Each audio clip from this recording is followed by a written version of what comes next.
Well, for more on this, I'm joined by Cian Hussey from the Institute of Public Affairs. Cian, thanks very much for your time tonight, and I really appreciate your report. And in my editorial, you heard me refer to Joe Hockey as describing them as lifters and leaners. You've talked about talkers and doers.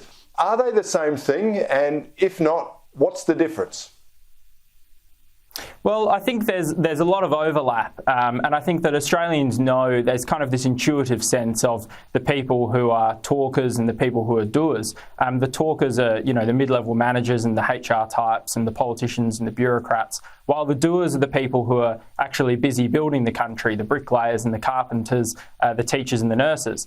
And I think that while Joe Hockey was talking about the economy when he spoke about lifters and leaners, he actually borrowed that phrase from Sir Robert Menzies, and he was talking more about culture. And I think that that's one of the really key things with my report, and one of the key things of applying this framework of talkers and doers is understanding how it's impacting culture. It used to be the case that the talkers just told the doers what to do while they were at work. But I think that we're increasingly seeing the talkers telling the doers what to do in politics and in culture and society more broadly. And I think a real problem and actually undermines our democracy.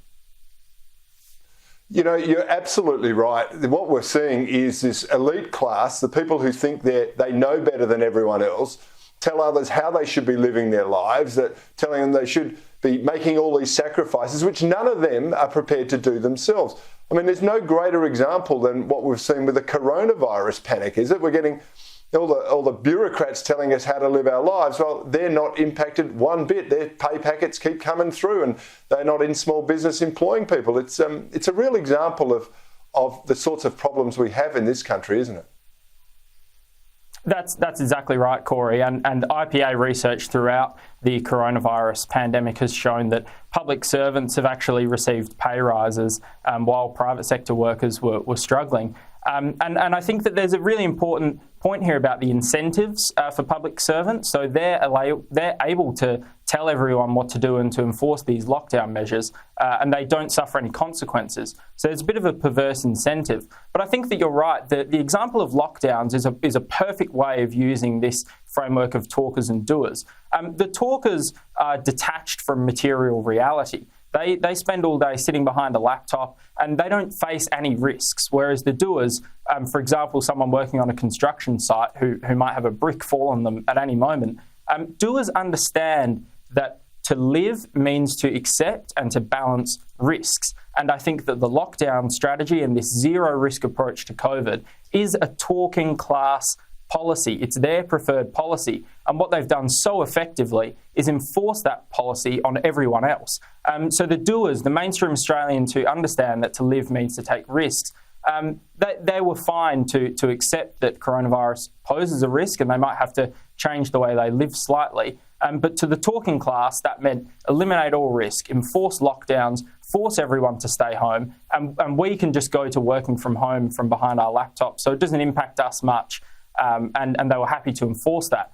What I'm really concerned about for the future is we've seen how effectively the talking class can impose their will on society with COVID. What's next? And the big example, obviously, is climate change. And I'm worried that that's what's going to happen next. Yeah, Cian, beautifully put, I've got to tell you. But one of the things in your report was something that really struck home to me, and it sort of suggests that we are becoming bogged down in bureaucracy. It's cost us hundreds of billions of dollars over the last 20 years. But what it was about the number of supervisors, say, per nurse or per construction worker. And previously, 20 years ago, you'd have one supervisor and 30 or 40 or 50 nurses. Now it's down to 1 per 9. And it just suggests that we're getting to this managerial overclass that is strangling the prosperity in our economy. That's exactly right. And I think one of the things we've seen within businesses is they've become bogged down in red tape, and the government has created all these rules and regulations and said you need to have diversity officers and you need to have these HR consultants. And what ends up happening is we've got all these people who are talking for a living and fewer people who are doing for a living. But we know that our economic prosperity comes from the doers. So we are really undermining our economy and our society by focusing too much on this talking class. And the example of construction workers and nurses is very illustrative of that. Like you say, we might have had tens of or dozens of construction workers, tradies on a construction site for each manager a few decades ago, but that number has decreased quite rapidly. And I think that, again, Australians know this. Any Australian out there, any tradie out there knows that things aren't what they used to be in this country. We've become bogged down in red tape and compliance officers and union reps on site and all these different managers who all seem to just stand around talking for a living rather than actually, picking up the tools and building something. Yeah, it's amazing. It's not just red tape, it's black tape and green tape and every other colour tape, because they just seem to want to keep those in business and those who want to look after themselves on the back foot. It's really become a managerial class elitism that is, I think, going to send us backwards at a rate of knots. But you've built the cat on this. Your report is outstanding. I encourage everyone to go to the IPA website, download it, because it really does raise a lot of questions on how we can make some changes in this country. Really appreciate your time tonight. Thanks for joining me. Thanks, Corey.